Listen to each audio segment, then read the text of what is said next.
with everything that's going to occur, I'm very excited about the project as we look at storage. And right now, we're just at the tip of the iceberg.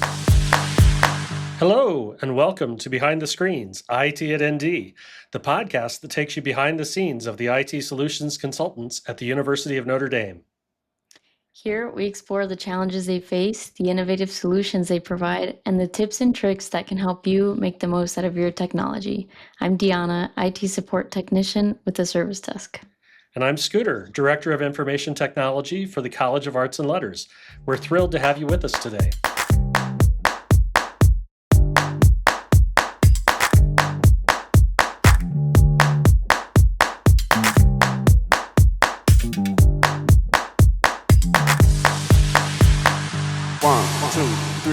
Today, we're talking about data storage stewardship at Notre Dame and the changes in our online storage options that are coming to campus soon. These changes were announced a few weeks ago in the Endpoint Engineering Community of Practice, the group formerly known as ARG, and we're going to take the time to dive into them in more depth today. Helping us with today's conversation are our guests, Chi Wu, Cloud Collaboration Administrator Professional, Lisa Torbin, Cloud Collaboration Administrator Specialist, and Jeff Crithlow, Systems Administrator Professional, or Cloud Janitor, as he calls himself. All of them are part of the Cloud Collaboration Services team in the University Enabling Technology Services Group in OIT. Welcome, everybody. Before we start, could you each tell us a little bit about your current role and the journey that brought you here? How long have you been with the university? How long have you been in your position? When did you move into your current role? Chi, why don't you get us started? Sure. I actually joined Notre Dame just about a year ago. My first day was January 2nd this year. So yeah, it's been a good year. So my primary role is to support Google Workspace for education and some other SaaS applications like SaaS. Prior joining Notre Dame, I worked as an application integration specialist at Lemoyne College, which is a liberal arts school in central New York. There, I also supported SaaS applications, Google, M365, Adobe. So thank you for having me today. Wonderful. We're glad you're here. Lisa, you're next. All right. Hi, I'm Lisa Torbin. I have been with the university for 15 years. Prior to that, I was with the City of Los Angeles for 16 years. I was with Service and Platform Management for 8 years before Tracy Franck came on board, and we founded Cloud Collaboration Services. I manage the M365 tenant, GitHub Enterprise, and GitHub Copilot today. And I think the growth that we've seen in M365 has led me to be in this role to help strengthen our usage on the platform as we see an uptick in usage. Wonderful. Thank you, Lisa. And Jeff, you're in the spotlight. Hello there, Jeff Crithlow. Been at Notre Dame for 17 years, been IT since 1983. I think I helped deploy the first Abacus way back when. But I have seen every version of Windows that there is from the very beginning to today. I'm a Windows Server admin also. The last couple of years was given an opportunity to assist John Kelly with a lot of the Google and Box issues as we were going through the account lifecycle cleanup. And from there, I moved on to Box product manager for the University of Notre Dame with John's retirement. So I handle, as I stated before, Drive, Box. I'm also a co-admin within the M365 environment. Deployed the very first SharePoint way back when in 2010 on campus, and also assisted in migrating that up to the Microsoft 365 environment. All right, so let's start by just asking the question, what is data storage stewardship? And there's a little tidbit here on what it is that I'll read and then ask one of you guys to elaborate on. So the Data Storage Stewardship Project is a strategic initiative to establish sustainable, secure, and cost-effective practices for managing the university's growing data storage footprint. This effort will focus on defining use cases, standardizing storage options, and implementing governance-driven solutions that align with lifecycle management policies and regulatory requirements. That was a lot. Jeff, what about you? Can you tell us a little bit more about what exactly this means? I could summarize it in a phrase that I coined called best fit storage. And what it means is we have data that is stored within M365. We have a lot of data stored in Box, and we have a lot of data stored in Google. And before, we really didn't matter so much because the vendors didn't charge us for storage. But now that storage is becoming a premium, we're going to work with the university and our partners to take a look at their data and see if where they're storing it today makes a lot of sense, or if there isn't a better place that they could possibly move that data to. As an example, multimedia. Could CatDV work with them? Would that work for them? For some of their research data, maybe something within the CRC realm, or even some of the tape library system that's possible for long-term storage. So it's a matter of just understanding what our storage footprint is, how we can partner with our researchers and academic and staff to kind of look at where should their data go and what would make the most sense for them. And again, it's a matter of just partnering with them and not necessarily mandating where their data goes, but just be there for them to help them understand the options that they have available. So I'm hearing you say, you said that there's no mandate for this. There's no prescription for saying this data goes in this place, but it's really more of a matter of finding that best fit for the purpose that whatever faculty or staff member is using it for. Is that right? That is correct. I mean, as an example, Box, it currently holds 1.3 petabytes worth of data. The majority of that data, over 90% of it, is files unrelated to like Word documents, Excel spreadsheets, CAD files. It is all device backups, database backups, things of that sort. And so it just became a archival location for that data. And does that make sense for it to be within that Box environment? Okay.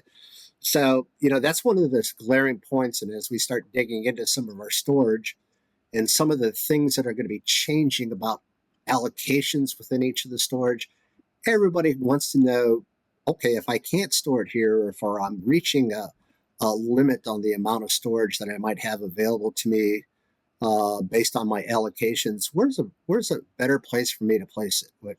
If I need to keep this for 10 years, maybe a tape library is the best place. And I think a lot of people are underneath a misunderstanding that if they put it up in the cloud, their recovery options are as broad as we have in place for some of our other systems.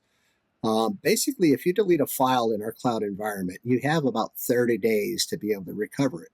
So if you deleted a file 2 months ago accidentally, it's gone. There's no way that we can bring it back.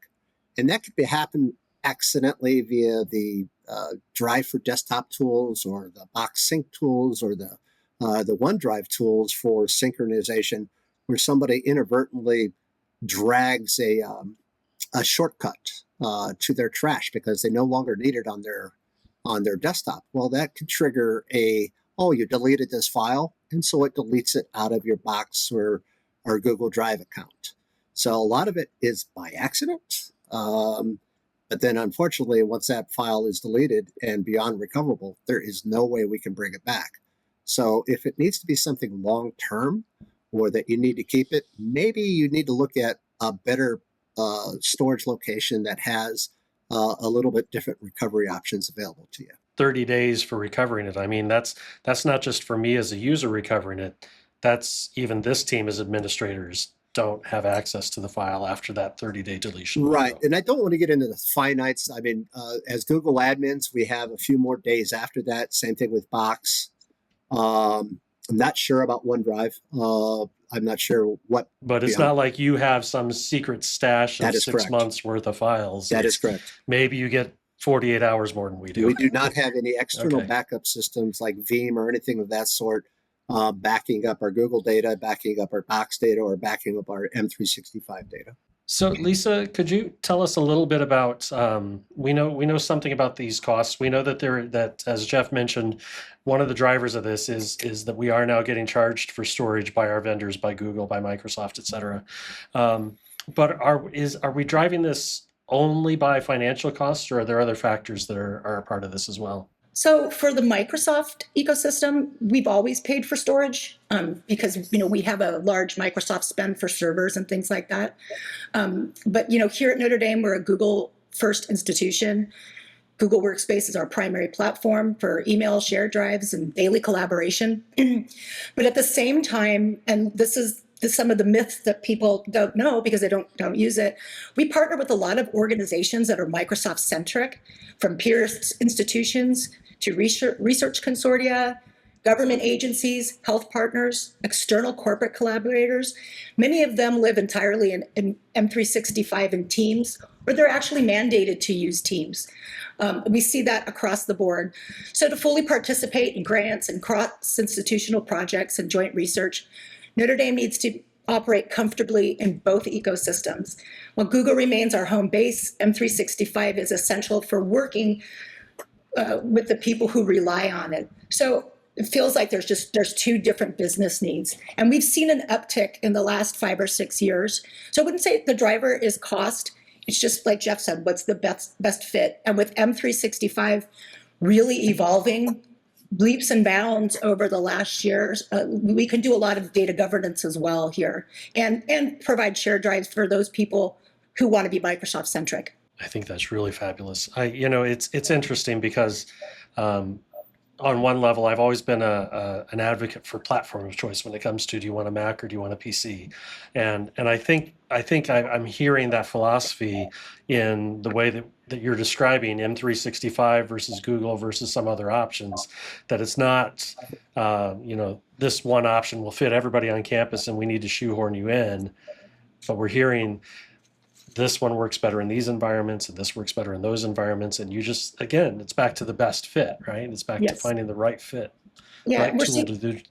Seeing a lot of growth in M365, not just for storage, but for low code, no code systems like Power Automate that one person can do. It benefits the user. Some organizations are using larger reporting services, like the investment office is using Fabric.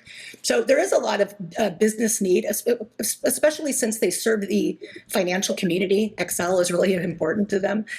We're trying to capture all those use cases so that we can really help navigate folks. I know that Chi and Jeff are doing the same thing, that we're relying on the use cases to help provide that guidance.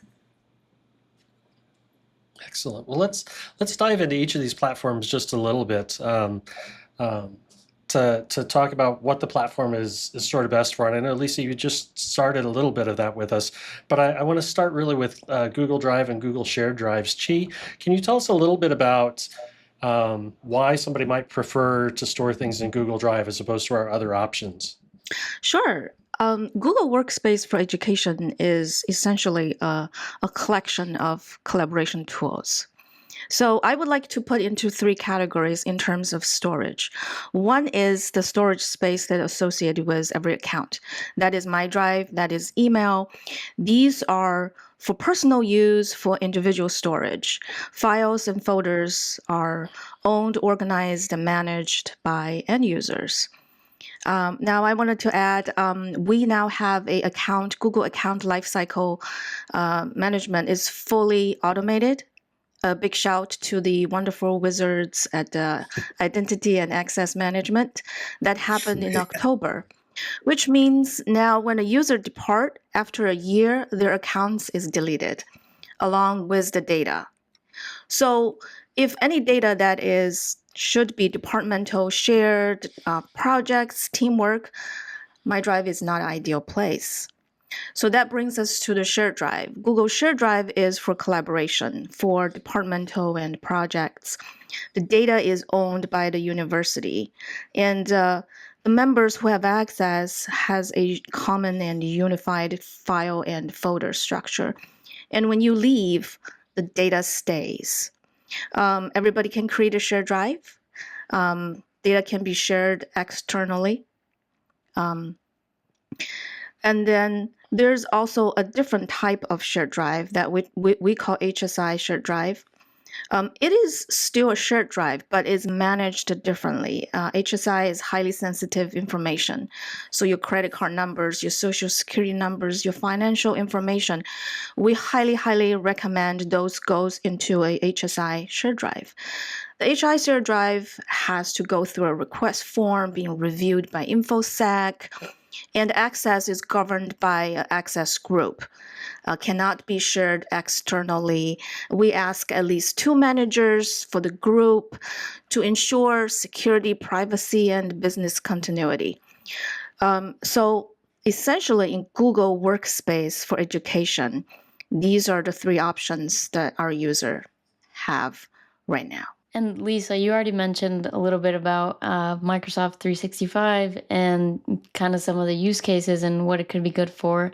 But can you talk a little bit more about who would want to use this? Maybe like specific use cases or an elevator pitch, if you can. So Lucy Family Institute Investment Office and Industry ND, Turbo Machinery, they're all Microsoft-centric departments. Their partners and their research partners are Microsoft-centric. So it doesn't, like you had mentioned the shoehorn earlier, Scooter, like it's nothing's a perfect fit for them, but to work better with the offsite engineers and the people that need to access the data who are Microsoft first, that's where they're going to want to live. And what's really important is for them to make that decision early on. And you don't want to collaborate partially in Google and partially in M365. It's confusing, and it's a little bit of the world we live in. So what I've seen for the trends, if we have engineers who are comfortable in Power BI and they're used to using Visio, and that's what we've seen with Lucy Family Institute, they're going to go all in M365. And again, we have to consider our government partners, and we have a lot of them. If they have government-controlled Microsoft licenses, we can't share with them anyway. They have to be in Microsoft on the government partner side. So there's a lot of caveats that we have to consider, and we've kept a running list of all of the use cases that we have. It's the external collaboration, I think, that is really what's most important. What I'm seeing in M365 is very pinpointed needs that they're using it for. The fact that they need Absolutely. the Microsoft Office format. Though you could store Microsoft Office documents in Google, obviously the functionality is much better within M365. And then you also have the very specific AI applications that are being released. You got Copilot for the M365 environment, not to be confused with Copilot within GitHub, but they're both named the same company too. But anyway, and then you get the Gemini within Google itself.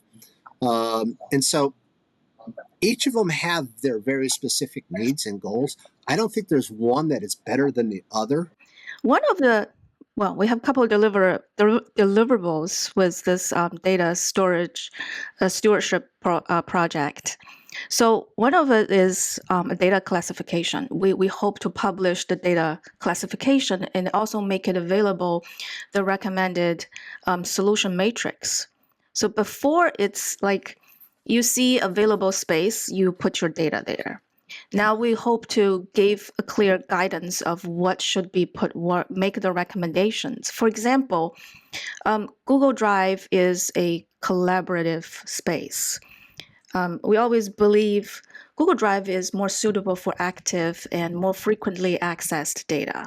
It is not ideal for what we call cold data, like a big, huge old database backup that's not going to be accessed frequently.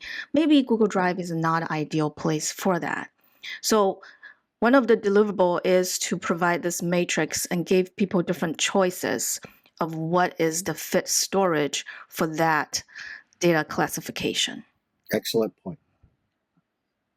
That'll be great. That'll be very helpful for a lot of areas to have too. I know, as part of a team that supports faculty and staff, having those recommendations in front of us is going to be a really big help as we talk to our users about how to make their choices. So we'll look forward to that. Thank you. And Chi, you mentioned earlier HSI and HSI like shared drives. Can you talk a little bit more about that? Maybe explain what kinds of data is classified as HSI, maybe how you can create a shared drive like this and how it's managed, the role that information security plays, kind of all of that.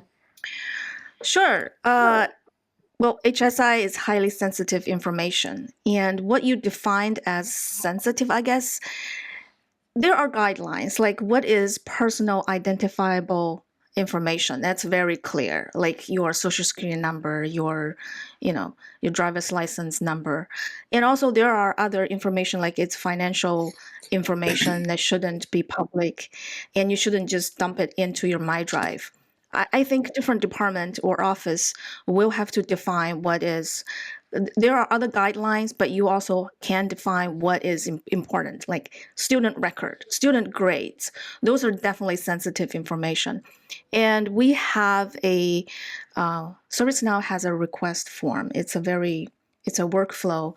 Basically, it requests you to create an access group to manage the shared drive. And the workflow will go to the InfoSec first. They will review it, and then it come to us. Then we will create that shared drive, and it only accessed by the access group. So that's how it works. And we also have what's called a departmental shared drive. It's in essence, it's the same, but we just call it HSI shared drive together. What's the difference between just like a normal shared drive and then the HSI shared drive? Like, what are the, like, how is it more secure? How is it managed The better? Like the in that? regular shared drive, anybody can create it, and you can share it with anybody, even external user, which is not user in the nd.edu domain. The HSI is individual cannot create it, we will create it, and the access is governed by an access group required to have 2 managers, cannot be shared externally. And I believe we also have a DLP scanning there. If somebody actually trying to access or share it outside, we will get a warning. So it just guarantees its secure stay within our domain tenant. It doesn't share it outside. So Lisa and Jeff, what about your environments? What about M365 and Box? Lisa, can we store HSI out in M365? So we can. The M365 platform is meant and has has extensive guardrails. Has Microsoft Purview. We can have sensitivity labels on shared drives, on Teams, on individual documents, but we're working on a project that's going to strengthen that, and we don't want to open the floodgates without having our security all in a row. I do want to mention that we will align everything that we do in M365 with what's happening in Google as much as we can. So the user experience, I know we've talked a lot about the differences and why we want people have the need to use one or the other, but we do want the user experience to be similar. Like you're not going to get more in M365 than you would get in Google. And we just want to make sure it's best fit. But yes, that will be an option. That will be part of our project that's upcoming next year. Okay, so currently right now it's Google. Eventually it's going to be Google or M365. Correct. Okay, and Jeff, what about Box? HSI in Box, no, that's it's against policy because there really hasn't been a whole lot of guardrails put in place about who you can share it with and how often expiration of shared links. There's quite a few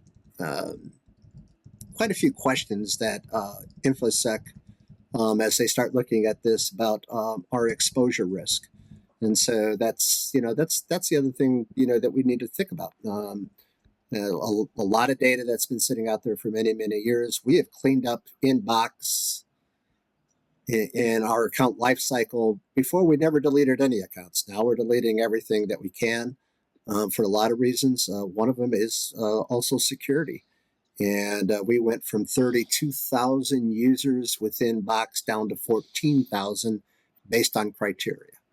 And so, and a lot of it was because people were automatically provisioned in Box. That isn't happening anymore. It will, when they click on it, they'll be provisioned as needed. But it used to be if you were a faculty or staff member, you're automatically provisioned in Box. Well, that costs us the cost of a license, but it's also just a lot of people that are out there that we have to look at and manage, and possible exposure if there was ever an account compromise. And so, there's a lot of things that we're doing within all of these environments that are not necessarily cost per se, but also security. There's a lot of exposure risk that we're cleaning up also, of having stale data sitting out there that nobody's utilizing, accounts that haven't been logged into for years upon years. And that's the part of our process and the fun part of our job. I'm astounded by both of those numbers, both the fact that we started with 32,000 accounts, which just seems mind-blowing to me, and the fact that we've reduced that footprint by about 2/3 down to 14K accounts. It's astonishing. We can, I can beat that one. I can beat that one. The M365 tenant today has 96,000 accounts in it. 96K, wow. Yep, because now remember, keep in mind when Microsoft came on, when the portal came on, it was really just to download your license, right? So it wasn't really and it has evolved since then, and we haven't done any account lifecycle management. So we're hoping to have those numbers too, the success that we've seen in Box and the great work that she has done in Google. She's what a fabulous hire she was, like fantastic. We think she's awesome. But yeah, we've done it in Google, we're doing it in Box, and this is what we're striving for in M365.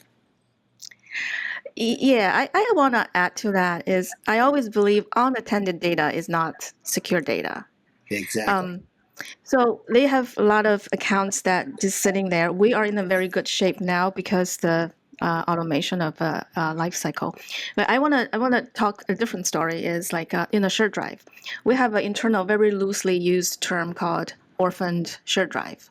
You wouldn't believe we have thousands of shared drive. The reason we call them orphan is because they now don't have creator, don't have manager, don't have content manager. A lot of don't have any access assigned at the root level. So these data are sitting there, not being cleaned. A file might be used and shared out with somebody. So it's not cost effective. It wastes storage space, and it's not secure, and it's not efficient. Nobody knows. Maybe this shared drive can be used, but people out there are trying to reinvent the wheel because nobody knows. So these are the example of, be a better steward of your data. So Chi, let me, you've just talked about these orphan drives, and we've talked about how to make these shared drives and such. Are there best practices about how and when a shared drive should be used? I know we all have the ability to create them. Should we all create them, or is there a recommended structure? What can we do to make this better? What I can say this coming soon. We do not have a solid answer for that. That's what we are, because the project just started. Those are definitely on our task list to look how feasible. I mean, Notre Dame is a big school. We have thousands existing shared drive, different colleges and departments. How can we manage shared drive, but not also add extra work for people, and also making user feel like I'm not free to create this shared drive to use freely? What is the best balance there? We don't know. We're start to looking into the data. We have another project coming to do some data analysis on the existing shared drive, so we can know the inside story, who and what and when, to answer those questions, so we can come with a solution. So that's my answer for now. Well, and I think that's a very interesting thing that we're going to come out with, because, the answer for most of our audience could really be one of two things. Since a lot of our audience is dealing with support staff, or they're supporting their college or their department in one way or another, it may be, it's sometimes very natural for us to say, we'll take on that responsibility. We'll help you manage permissions. We'll help you do these things, if that's the right answer. But then on the other hand, these are also very easy to create. And perhaps it's, no, you do it yourself and leave us out of it, which certainly, puts the work down at the end user, which is very efficient in some ways. But is that really the best practice? And I think that's going to be a very interesting space to explore. Yes, definitely. We're also looking at how we can utilize our existing technology like ServiceNow. I know that we have an active project where we're going to look at ServiceNow to help automate some of the things that are going to occur via requests for the M365 environment. Anytime that we can automate that so that we have the audit trail, we have a point of record of the request, and most of all, removing myself and Lisa and Chi from having to do with some of the mundane tasks so that we could actually work with the higher end type of tasks that come on, things of that sort, is what we're really looking at doing. And I could say that in with everything that's going to occur, I'm very excited about the project as we look at storage. And right now, we're just at the tip of the iceberg. There may be other options available to us out there within the AWS environment. And all of these things are changing, what we have today and what's available possibly in 6 months can totally change our spectrum. But what we need to do is be aware of what type of data that we have and where we could possibly put it.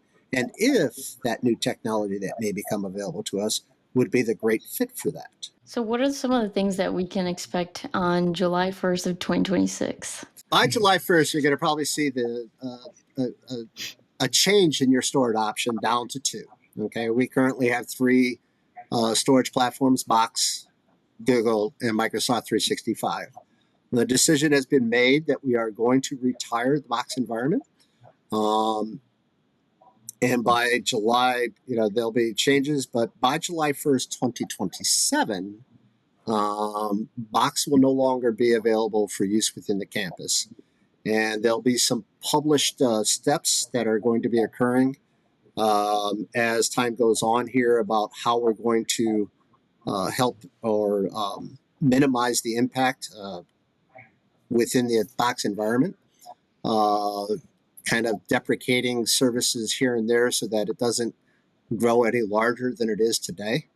And also have within that the options of people being able to move their documents and storage or their documents to either Microsoft 365 or our number one platform, which is Google. It is Google first.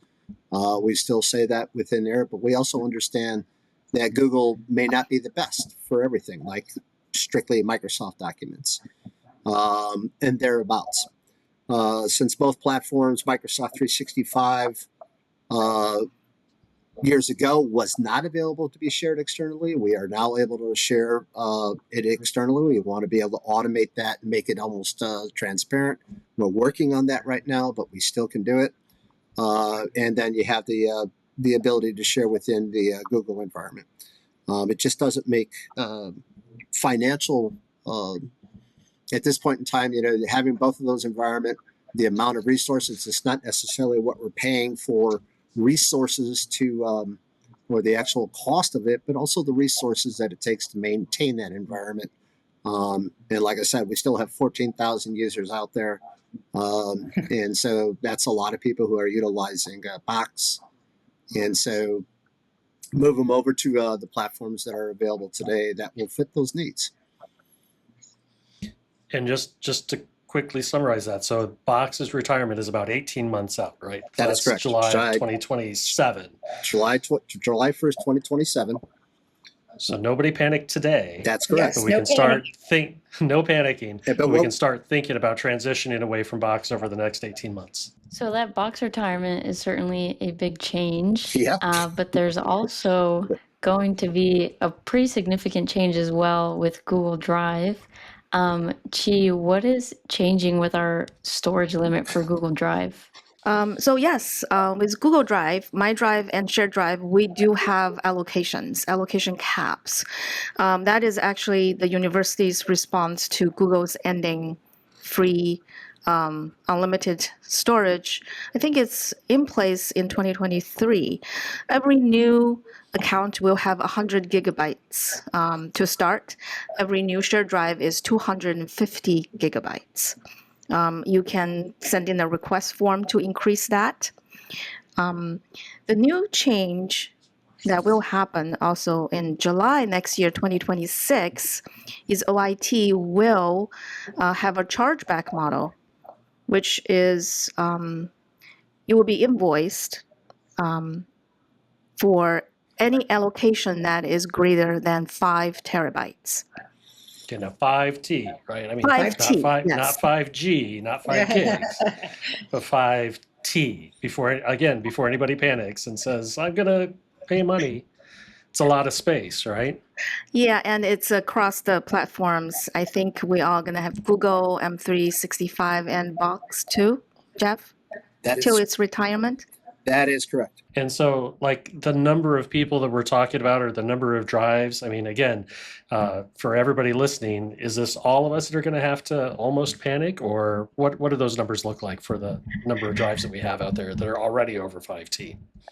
Sure, I do have numbers here. So as of right now, we have about 50 Google user accounts that used more than 5 terabytes storage.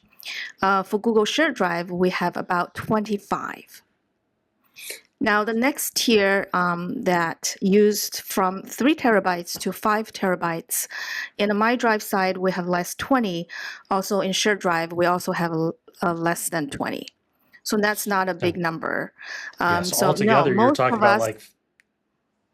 Yeah, no, less than 100. Less than 100 people, yeah. Yes. And I understand that, one of my areas is one of those that has shared drives over that limit already. And I know you've been in conversation with them. Has everybody that's over this limit been are we reaching out to them already, or will that be coming, or how's that communication going to work? There will be communications coming out at a couple of different levels to the deans and a few others. It won't be posted up on any sort of blackboards that this person is consuming 11 terabytes. Okay. I was thinking more like digital signs. There is airplanes that. with banners. Congratulations, Jeff Crithlow. You are under 5 terabytes. Okay. No, nothing like that. There is going to be some communication at a very high level. Jane Livingston is actually going to be talking and reaching out to some of our very high-end users of these platforms to kind of discuss, this is what we're seeing. And then it's more of a personal level instead of as we go to implement this down the road. Okay. The big thing is the storage chargebacks, July 1st, 2026 is what we're looking for. Obviously, things are very fluid as things change, but we do know that at all levels of the academic community, the executive leadership teams and things of this sort have approved of this process. This is not necessarily an OIT initiative. This is all part of discussions with the provost on down, deans, knowing that there has to be something that we can do at this point. And again, taking a look at what data can we clean up? Do we absolutely need that data? Of the data that you are storing out there, is there a lot of data that you could possibly clean up that you don't necessarily need? And so that's all part of just being stewardship, good stewards of the data space that you have available to you. And again, we don't mean this to be punitive, but there is a cost associated to storage, and that's why they're actually implementing this at this point. Gotcha. So folks that are over this limit now haven't necessarily been contacted yet, but they will be. Oh yeah, soon, for some value of soon. They've been on our radar for a very long time. So yes. Excellent. Yes. Excellent. So, I mean, this leads into my last question for you all. You mentioned how we can start to get ready, and we're starting to make preparations. We're in that preparatory stage. What can the consultants across campus, our IT solutions consultants and folks in a similar role, what can they be doing now to help people prepare for these changes? Let me talk about the biggest one that they probably need to really start looking at, in my opinion, is their box users. Okay. As they start running across or stumble across somebody who has a box account, it'd probably be a very good idea to keep reminding, because we know people do not read email. And unless we have airplanes writing it in the sky, or we're not sure how to communicate this, but that's our best tool right now is email. And through announcements like IT Matters and a few other things. But they need to start working with their communities, especially if they know that there's professors that are heavily utilizing Box for some of their device backups, using tools, APIs, things of that sort to do that, to possibly start looking at other alternatives to what they're utilizing in Box, and maybe start conversations with the CRC,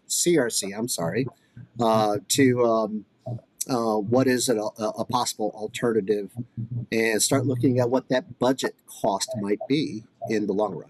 So with the changes coming to Box and Google Drive, Lisa, what about Microsoft? What is Microsoft going to be doing to kind of, what's the going on same with things Microsoft? So Teams is Microsoft's answer to Google Shared Drive, and we will be creating. Jeff had mentioned earlier about some automation. We can automate the creation of Teams for a user request with ServiceNow, have it fully governed.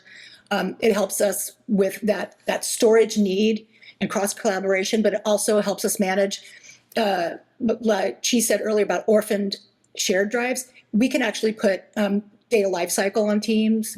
We can do Microsoft can do a lot of things at the creation. And let's say somebody asks for a team for a year, at that 365 day mark, they get an automated request that, do you still need this? And if you don't, it'll get deleted. And if you do, you can ask for an extension. So a lot of different things that Microsoft is just better at, but we will be, like, again, providing the same service as Google does. She had mentioned the allocation tiers and the requests. It's all going to feel the same. But Teams is that answer. And again, we should be able to do HSI, and we should be able to open it up to external users, and for those who have the need for Teams. I think that's really cool, and especially, like you're saying, the automated lifecycle management and some of these other bits. I think, I hear of, a lot of my colleagues out in industry or other places talk about being a Microsoft Teams shop, and they're always sending me these invitations and Teams. But again, for us to be able to have that option of, yes, I'm collaborating with Teams people, so I'm going to use Teams 100% of the time or 90% of the time myself. Right. I think just makes a ton of sense. I love that we're making that sort of equal opportunity offering available. And M365 has a lot of governance because it's a full platform, and it's got, we have purview for compliance and e-discovery, and there's DLPs already on. So we have a lot of things we can do that automatically that would is going to really help us who don't have enough resources on the cloud collaboration services team. Like there's only 5 of us.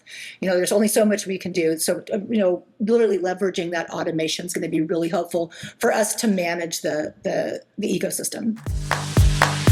Okay, it's time for Consultant Quirks, where we ask our guests a few fun rapid-fire questions. So this time we're doing it a little bit differently since we have 3 guests. We'll play a round of hot seat. So Lisa is in the hot seat first, and there is one question that Chi and Jeff would like to know about Lisa. So either one of you can go ahead and ask. I'll leave that for Chi, because I've been around Lisa long enough. I don't know if she can surprise me anymore. So.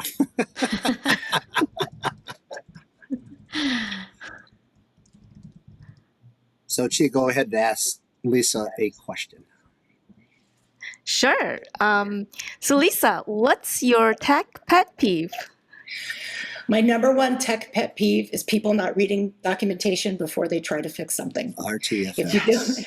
If you do, Yeah, if you don't know me well enough, I love to do documentation. I absolutely love it. It's fun for me. And I put a lot of effort into it. We could probably answer 90% of our questions on how to do and who do I go to by learning ServiceNow better, learning how to leverage the KB articles more. So yeah, that's definitely my biggest one.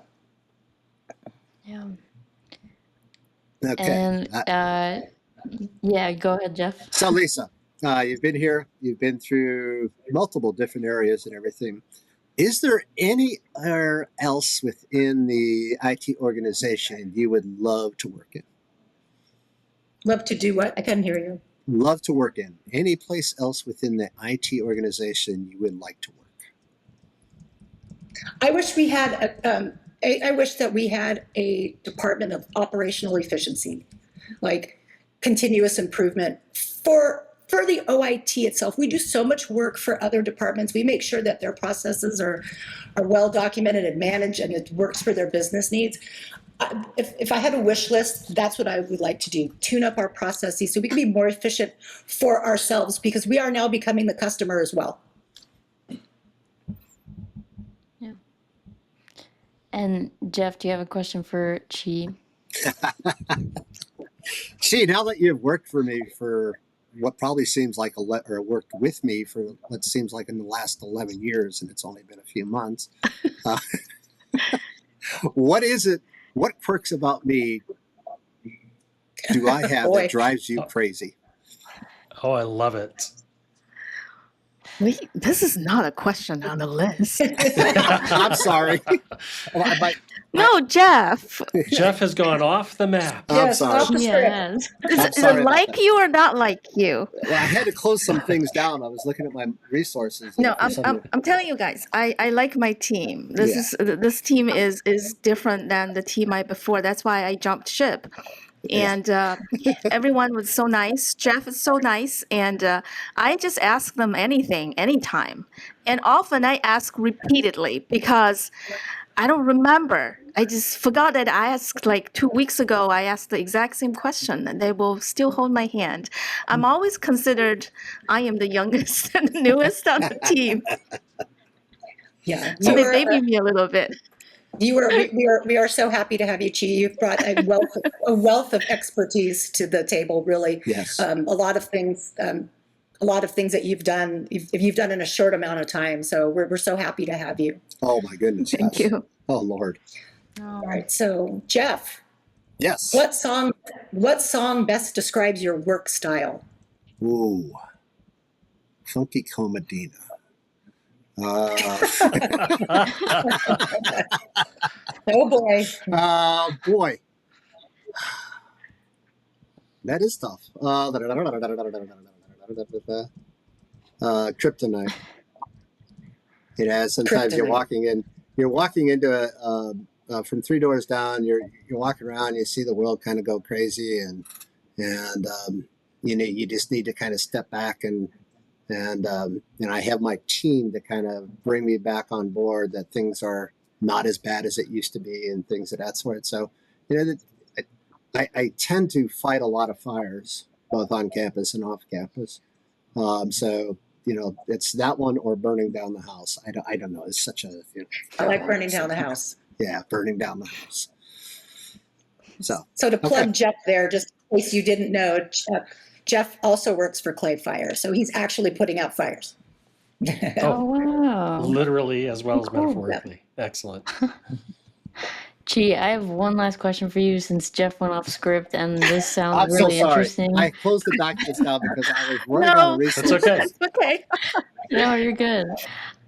What's your go-to productivity hack? Something about food and the work system? Yes. If I don't want to do something, I will set up a reward system for myself. Mostly it's about food. As we're getting old, the food we can take before now are forbidden food. So I would I'm going to eat this giant chocolate bar. I don't care. Sometimes I would say, finish this task. You can take the afternoon off. Reward myself. That really works. Yeah, I bet it does. You have a lot of self-discipline. yes, you do.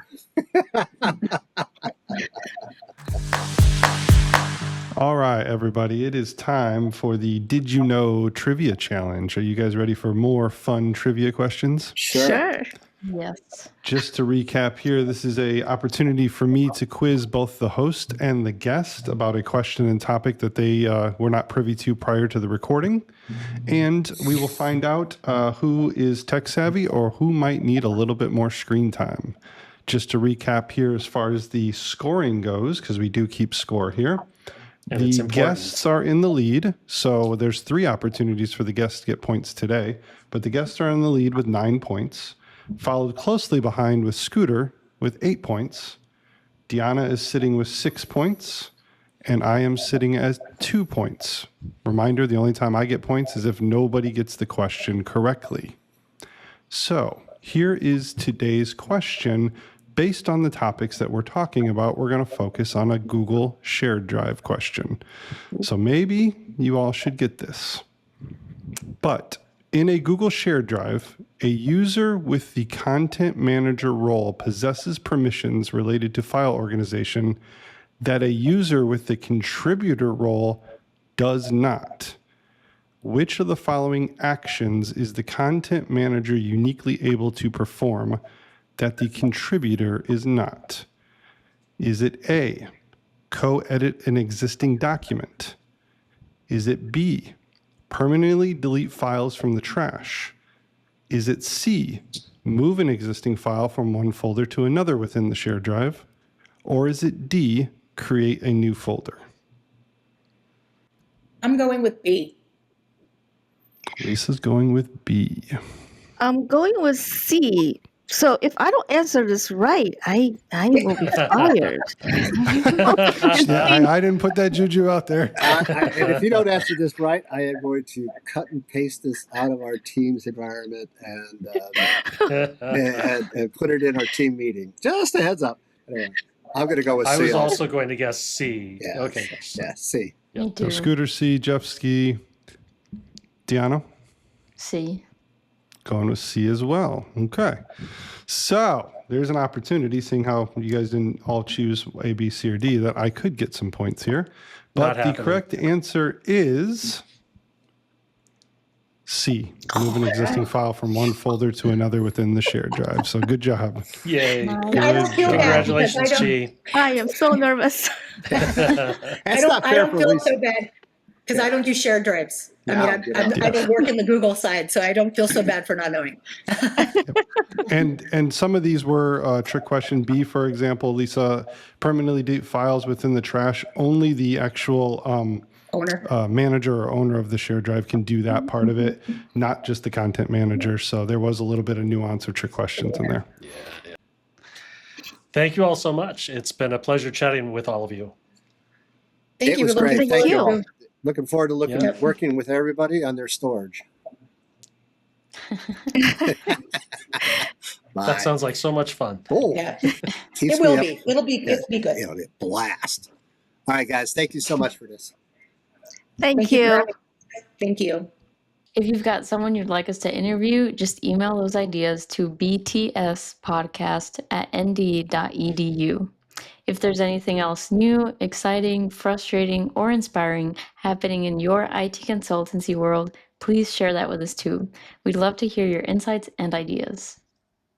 Next time, we'll explore our favorite Christmas traditions as the hosts reflect on memorable moments from holidays past. And don't forget, you can listen to this podcast on your favorite podcast platforms or watch the video version on the OIT YouTube page. Until then, thank you for joining us. Thanks, everyone. Signing off for Behind the Screens, IT at ND. Stay storage savvy, Notre Dame.